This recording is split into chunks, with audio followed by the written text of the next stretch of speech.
শীতকালে গাজরের হালুয়া না খেলে কি চলে? তাই আজকের আমি বানাবো গাজরের হালুয়া। তার জন্য আমি কয়েকটা গাজর নিয়ে গাজরগুলোকে ভুজি ভুজি করে কেটে নিয়েছি।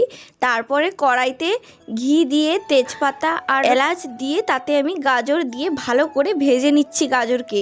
কারা কারা গাজরের হালুয়া খেতে ভালোবাসো আমাকে অবশ্যই কমেন্টে জানিও। এরপর গাজরটা ভাজা হয়ে গেলে আমি দিয়ে দিচ্ছি খাঁটি গরুর দুধ। দুধ দিয়ে আমি তারপরে দিয়ে দেব সামান্য পরিমাণের লবণ, আর তারপরে আমি দিয়ে দিচ্ছি চিনি। যে যতটা মিষ্টি খাও সে ততটা পরিমাপ চিনি দেবে। আমি একটু কম মিষ্টি খাই তাই আমি একটু কম চিনি দিয়েছি। তারপরে আর কি অল্প গুঁড়ো দুধ ছড়িয়ে দিয়েছি ওপরে। তারপরে আর একটু ঘি দিয়ে দিচ্ছি।